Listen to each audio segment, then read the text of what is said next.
What's up, guys? Today I want to share with you a process that I came up with of creating a brand new cardboard bezel. This came out of an Asteroids Deluxe, and you can see it's got some damage here. It might have been able to been repaired a little bit, but it's been wet and it's got damage. So we're going to show, I haven't found a way to find how to purchase one of these. Maybe some of you have found a place you can get one, but I'm going to show you how to make your very own today. And it really isn't that difficult. You don't need a lot of supplies, and we're going to go through the whole process step by step, how to make it. And because I have the original, we're able to use this as our template.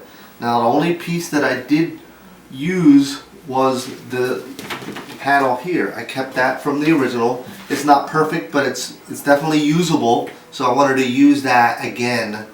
Now I would have to research and try to find this panel if I had to replace that as well.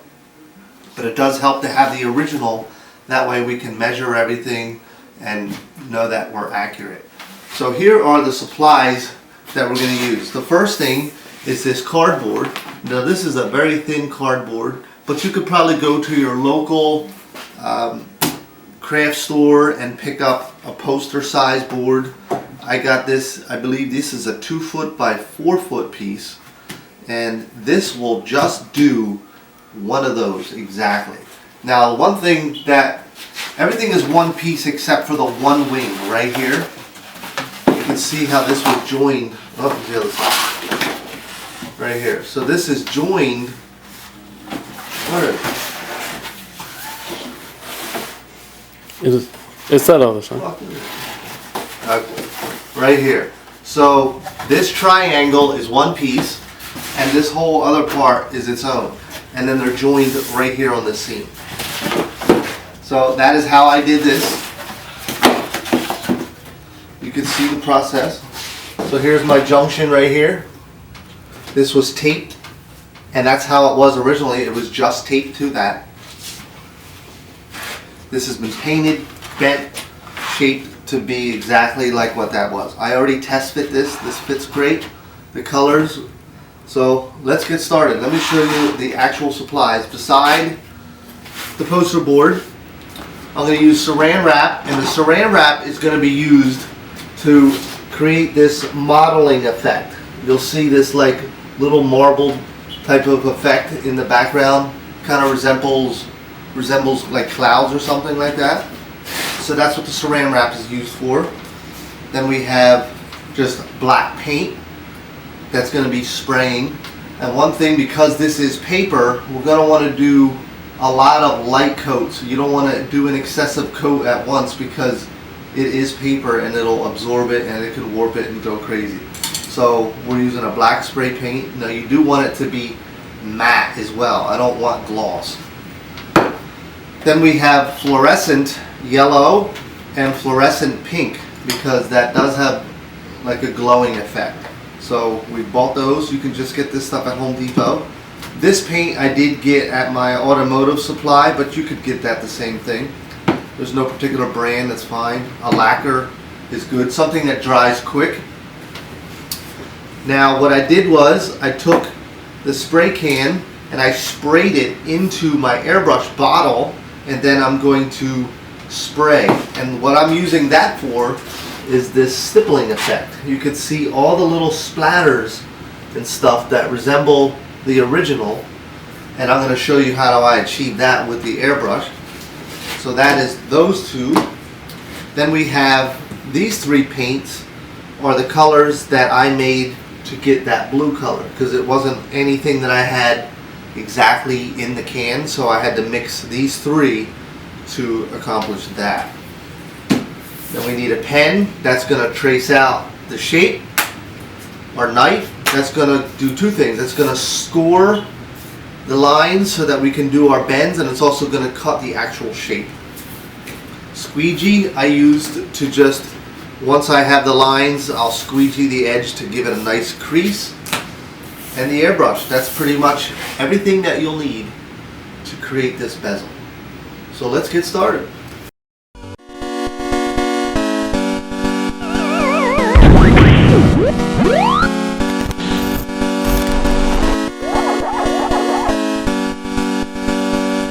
Alright guys, so first thing we do is we're going to lay the old cardboard bezel out flat. And I got this edge lined up and I got the bottom edge lined up. Now because this is cupped and warped, you're obviously going to have to be careful as you're tracing this to try to be as accurate as possible. So first we're going to start right here. I'm using a pen. I'm just going to follow the edges. This is not hard. And I'm actually tracing it on the face side exactly the way the original is. I'm not doing it on the back side. Now this particular cardboard has a very shiny glossy back. I don't want to use that side for this application. If I'm doing bezels that are flat with a print on it, then I would stick it to that. But for this case, because I'm painting it and I want it to be matte, I want to use the flat side.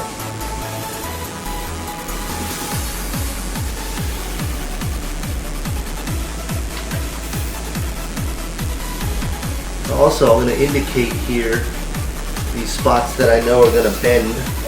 Some of them are very noticeable, you can tell just by the shapes, but this here, it doesn't really allow you to know where that would be.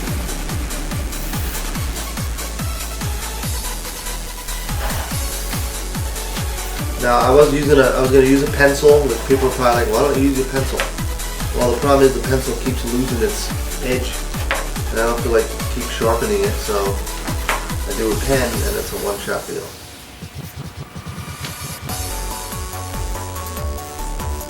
Now if these lines appear a little crooked because of this warp, it doesn't matter because we're going to use a straight edge to cut it anyway, so any little wave that I'm getting now is just a guide to all of what this is. It's already moved a little bit. Okay.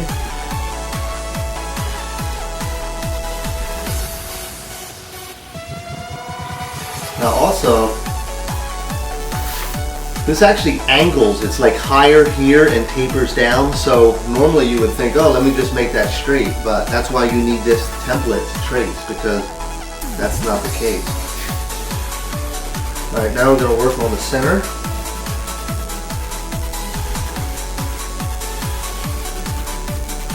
You don't have to draw it real dark, just nice and light. Take your time.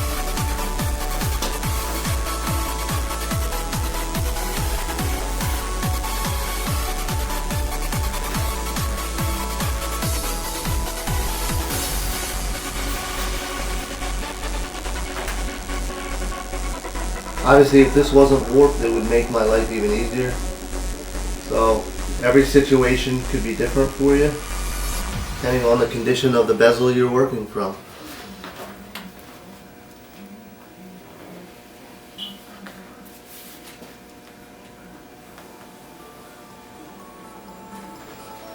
Alright, that should be everything.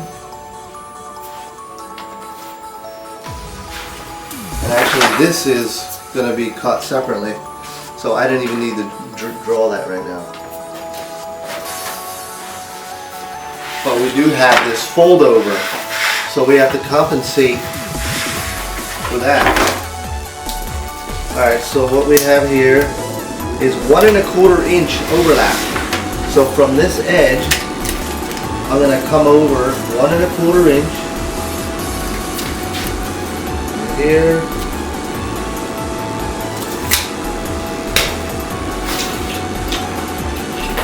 The other thing I didn't show earlier is some type of straight edge. You could use a 2x4, but this is what I use in my business. Nice and straight.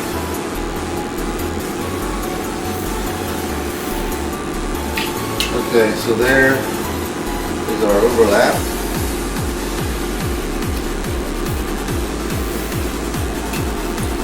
There. So we're going to cut this off.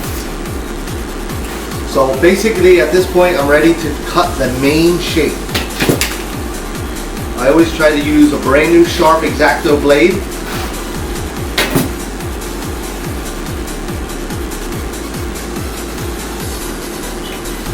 And I always like to have the straight edge that I'm cutting on the outside. I'm never cutting, like if I were to reverse this, I don't like to have the knife on the inside, the finished side, because if for some reason it walked, then it's going to go into the finished product. But if you're on the outside, always cutting on the outside, if the knife ever goes off, you didn't damage the original, the finished side. So I think that's important to keep that in mind. This stuff isn't super thick, so it cuts fairly easy.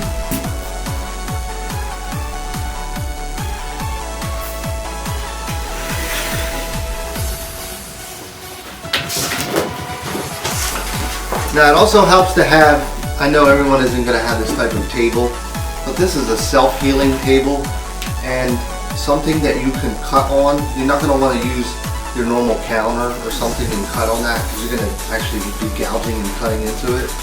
And also when you come to cutting this fine stuff, whatever is underneath, let's say you're trying to put cardboard under there, it's going to follow that cardboard. It's going to give you an inconsistent edge. So having a nice cutting surface is imperative to accomplish a nice straight line.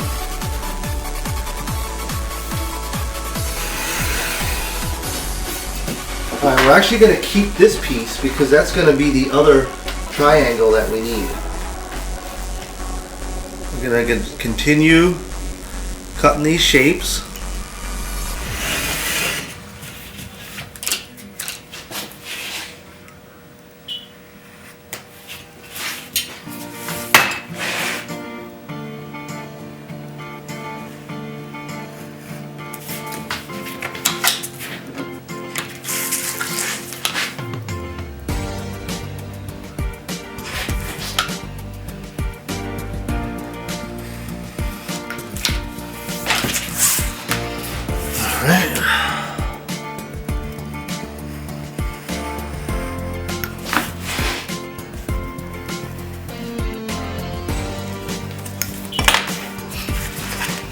Okay, now there's nothing straight anywhere. This is arched, this has a radius, this is arched, so straight edge is out the window for this. This is just going to be cut by hand now. This is where it's really critical that you have a nice surface underneath, because otherwise it will affect the blade.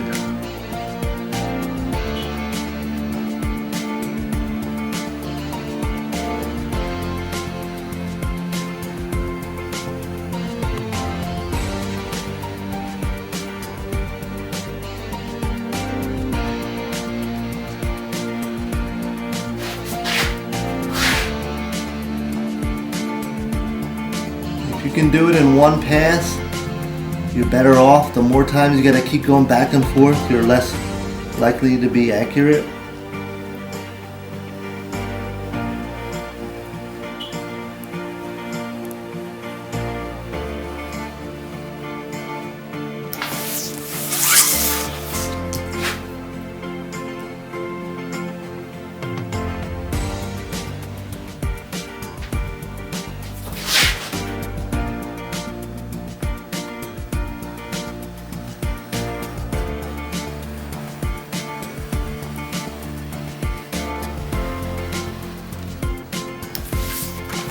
Work from corner to corner seems to be the best for me.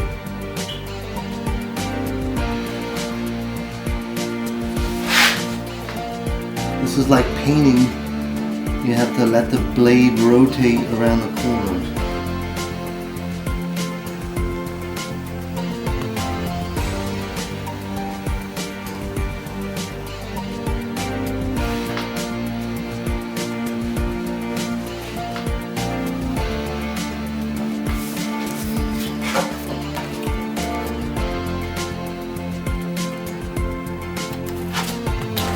That's it.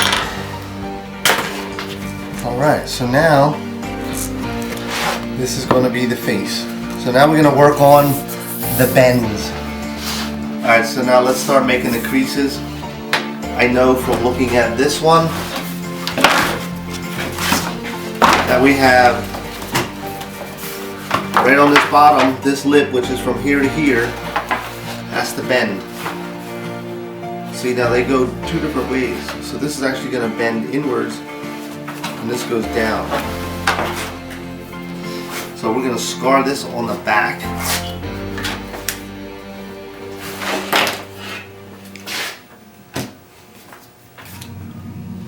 We don't want to cut through.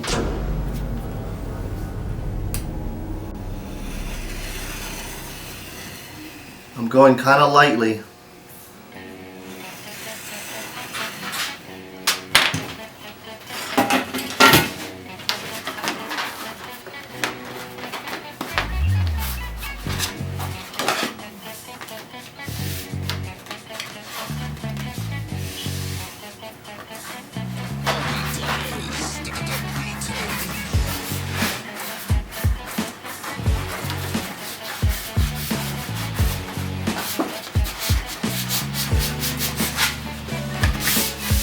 So this is where I'm going to use my squeegee to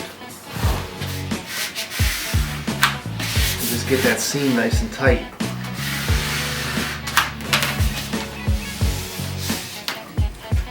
Alright, so that is the first bend. Now we have this overlay. You can see here it's going to bend in this way. So we're going to bend it this way. I'm still always going to cut on this back side regardless of which way it bends. That way I don't see the cut. So same thing, I know that this corner and on here I'm going to have to make a mark. Get anything?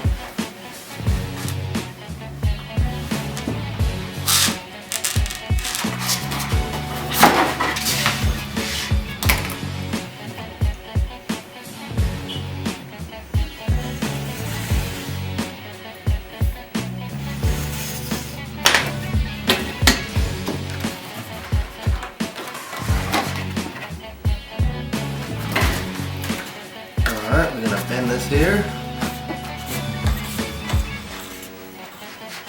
Just do a little at a time.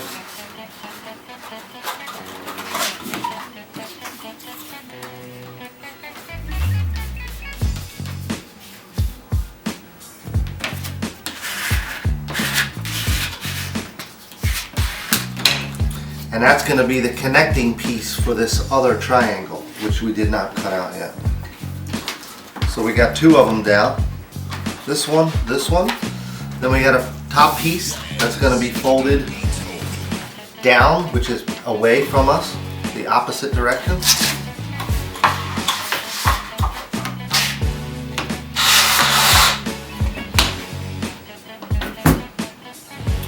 going to be right on that corner, right there.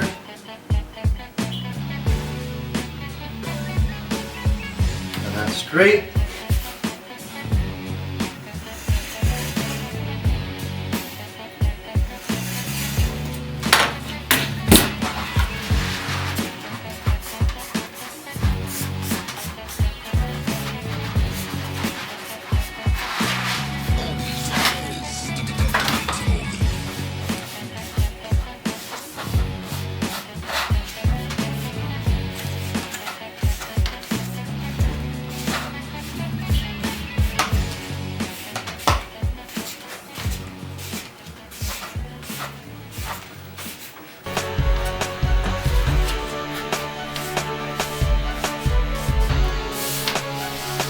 This part actually goes up inside of the glass. I'll show you when we get to that point.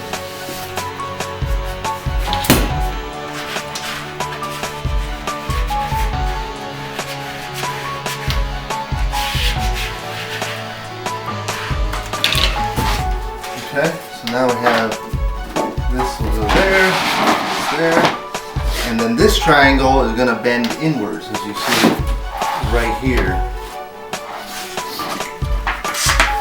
So we know we got this corner and right there, and that's where it's going to crease. And also we have this piece.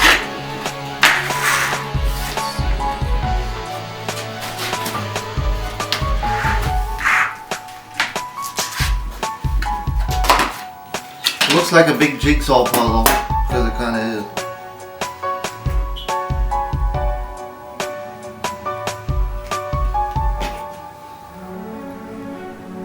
Always cutting on the gloss side.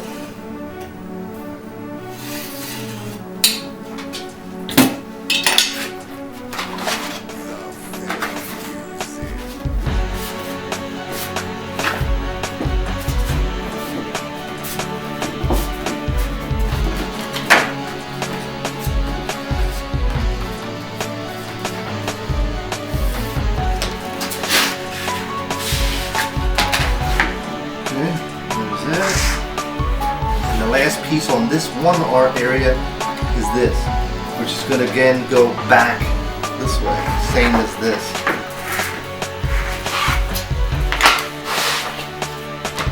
And we're going to go to this edge and to this point.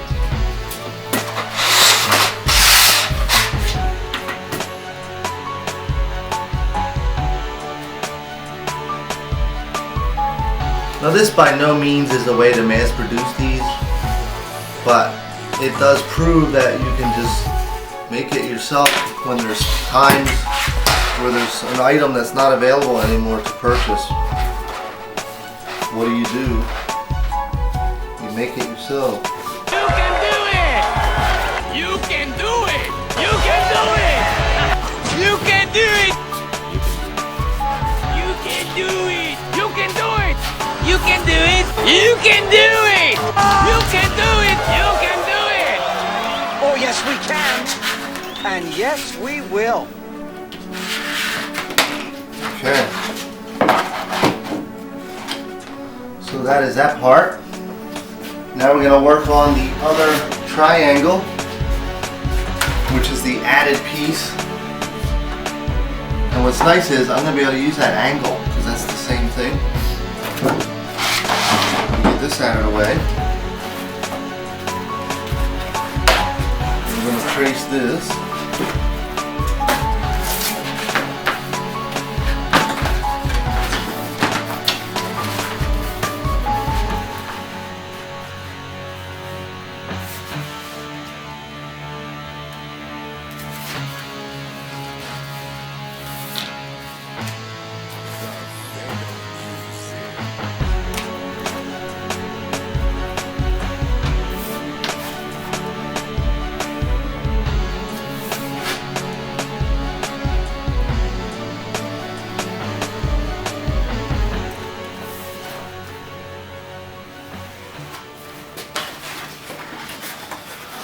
Alright, and then that from there to there. Just make sure of that.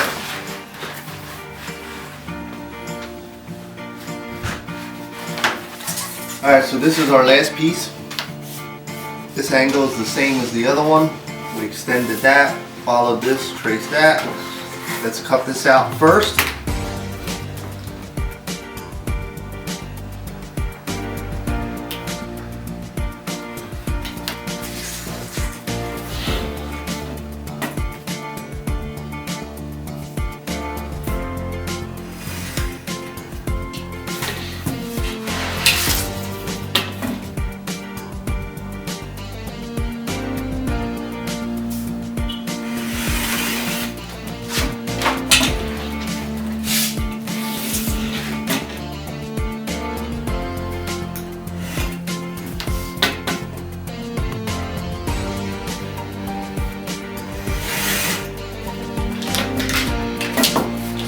Okay, and now I know that this point and this point from here to here need to be bent.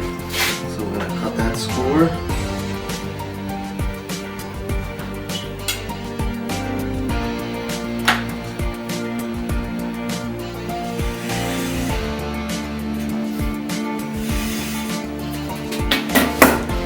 That is also going to go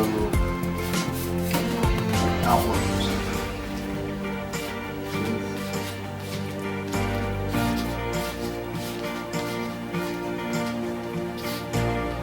You can actually bend it in both ways to work that edge.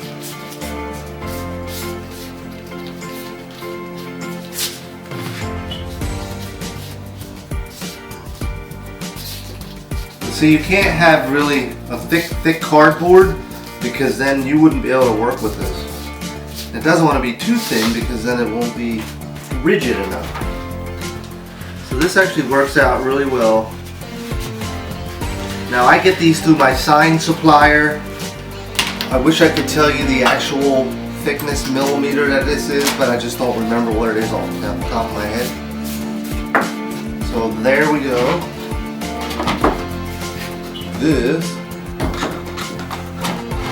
will detach right here and be right there. Like that. So let me go get my tape and we'll do that next. Alright, now we're going to do the two-face tape. This is a very thin two-face tape. I use this when I do banners. Rather than doing a seam that's sewn, this is a seamless banner hemming tape. But you could just get a two-face tape, but it wants to be very, very thin. It's not like the traditional 3M foam 3M that you see. I guess if you had to, you could use that, but I like this because it's basically flush to each other. So one thing I noticed, that when this bends, I took this shape from the original side, so I don't need this. So I'm going to cut that off straight right there. I could just cut that by hand, like so. I'm going to lay this on here.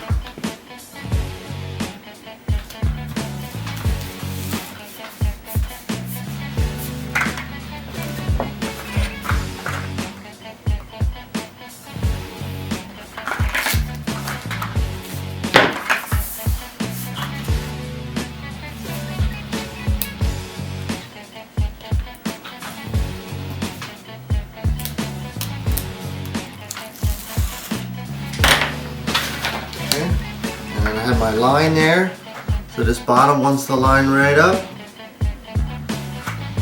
as does this top, like that.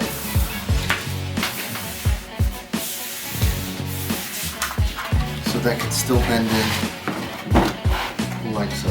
Actually, this goes under. So that is basically the shape, minus color, obviously. And then when it's in the machine, this will go up inside the glass, which I'll show you, and then this will get stapled to the front of the machine, as will this on the vertical sides next to the monitor. So it's actually in the screen, in the game, just like this. That's how you're looking at it. Alright, so now we're going to go to the painting process. And what I like to do, like I said before, I mentioned, is numerous coats, light coats. You can't sit there and dump it all at once. This thing will be buckling and bowing, and it's just like paper getting wet. So nice dry and build the process of getting the black color. So let's do that.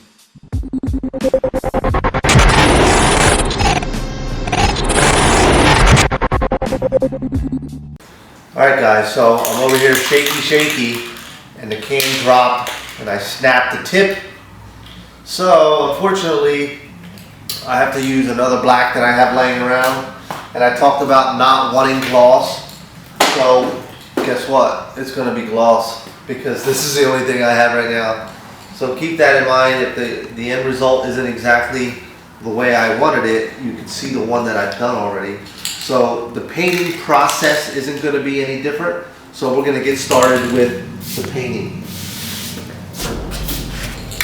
Now, like I said, I want to do lots of light coats.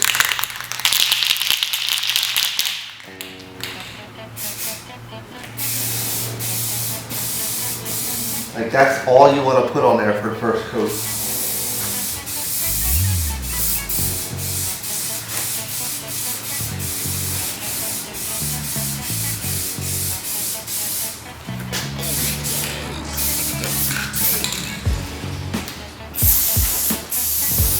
We're going to get the heat on, and we're going to let that dry, and then we'll be back in a few minutes. Once that flashes off, then we'll do the next coat. Now here we are, coat 2. Now one thing with painting anything you're spraying, You see how you get lines from the width of the thing spraying. So every coat you want to do opposite direction. So now the first coat we went left to right, now we're going to go up and down. And that's going to help to fill in the gaps and to give you a more even finished product.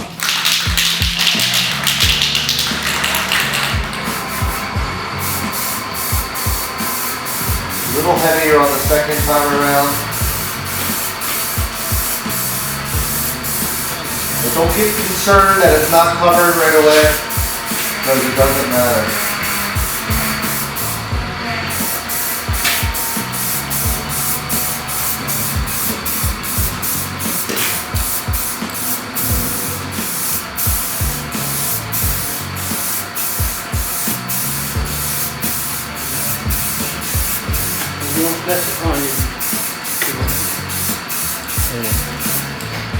Here.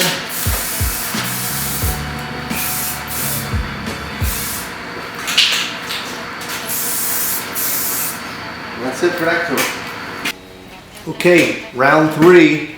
This time I'm going to go on a 45. So first we went left to right, up and down. Now I'm going to go on an angle. We're going to follow this angle here. What angle you do really doesn't matter, but we're just going to go by that. Now one thing about this can, this is not the can that I wanted to use originally.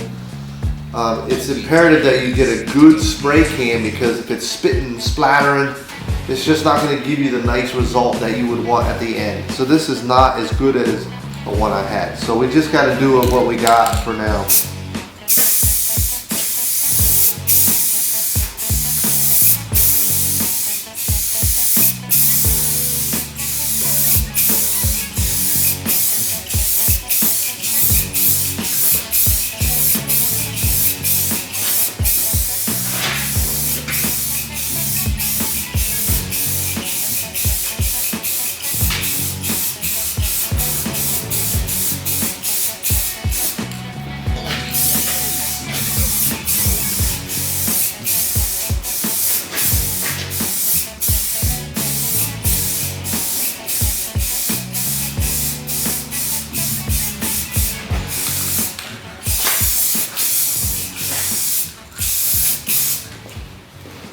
So that is round 3.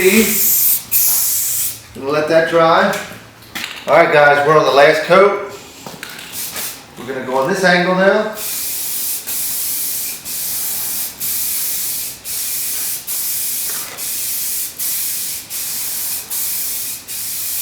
One thing you want to see is I don't want to stop in the middle anywhere, so I'm trying to do full strokes in each area that I can.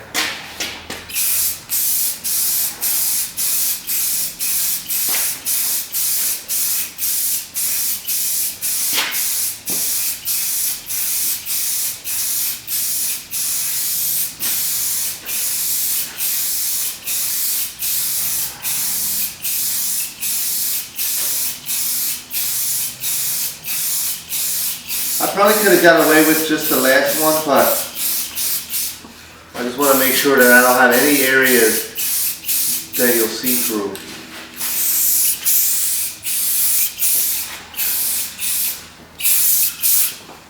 After this dries, then we'll be doing the next splatter effect. We're going to let that dry for a while, and then we'll be back.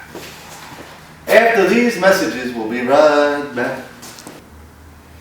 Alright guys, we are at the level of, we're going to add these effects.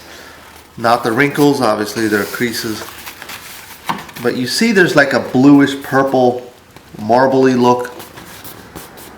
It's very random, there's no real pattern to it. So that's what we're going to try to accomplish next. I matched up a color that's close to it that I talked about before with several colors. And this is the color that I'm going to use. And I'm going to use saran wrap. I'm going to tear a piece off.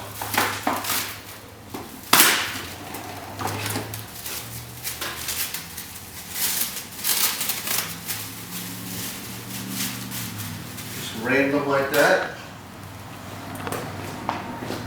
We'll pour a little in the middle here.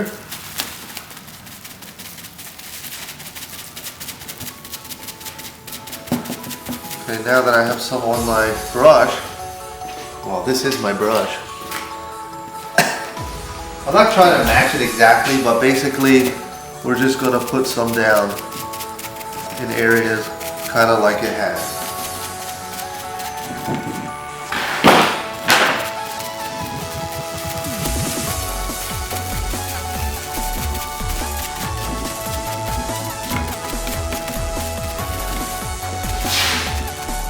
That's it. There's not a whole lot of that on there.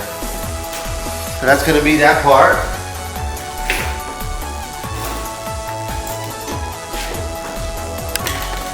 Alright, the next thing we're going to do is we're going to simulate the splatters. All the little star effects. Two colors, and that is black, well not black, pink and yellow. So what I did was I took these and I sprayed them into the can, into this little cup, so that it's just a fluid, so that I can use it with my airbrush. There's a lot of different ways that you can accomplish this, but this is just the method that I'm going to use today.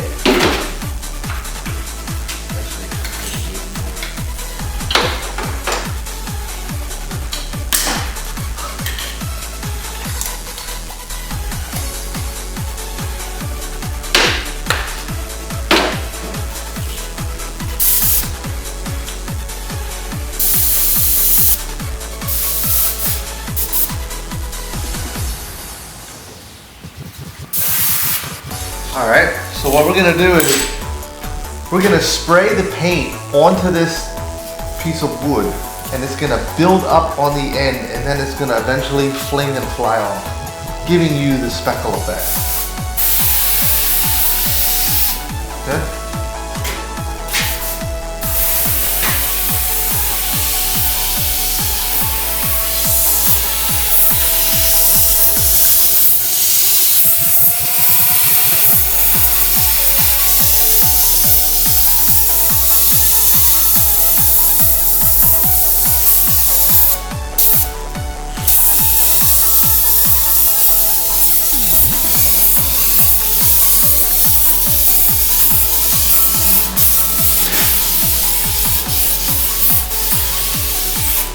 Alright, that's going to be it for the pink. If you look at the original compared to that, obviously it's not going to be exact because it's random speckles, but it's the idea.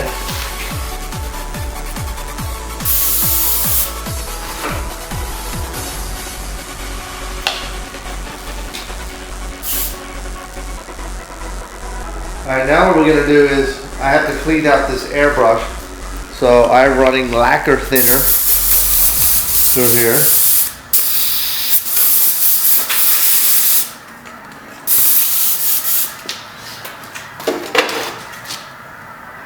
And because I've been doing that, my tip has got a little bit of cloggage on there. We have a lot of geese flying over. You hear that?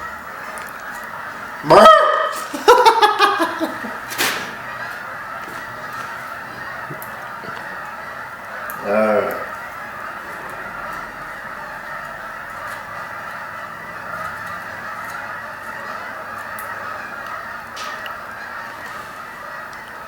Holy geese.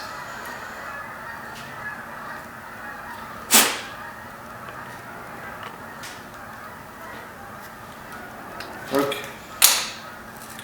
Put this back on.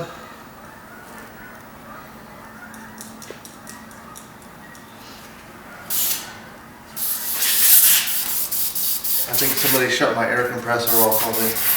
I'm losing air as we speak. Alright, now we're moving on to yellow. Same process.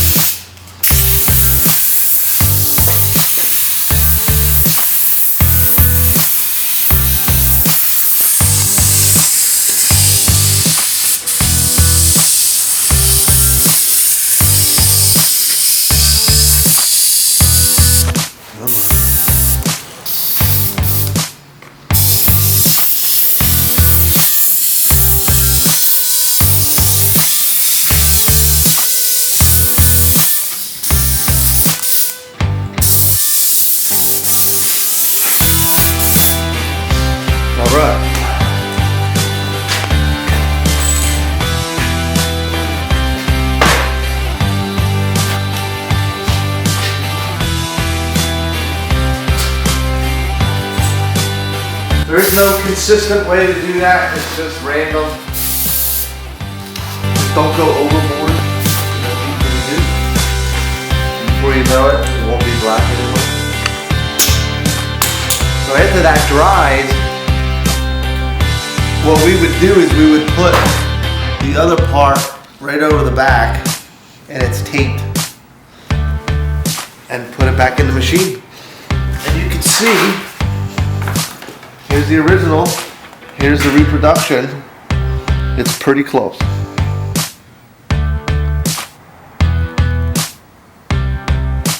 All with very minimal pieces of equipment and tools.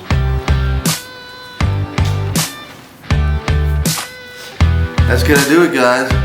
Until next time, see you around.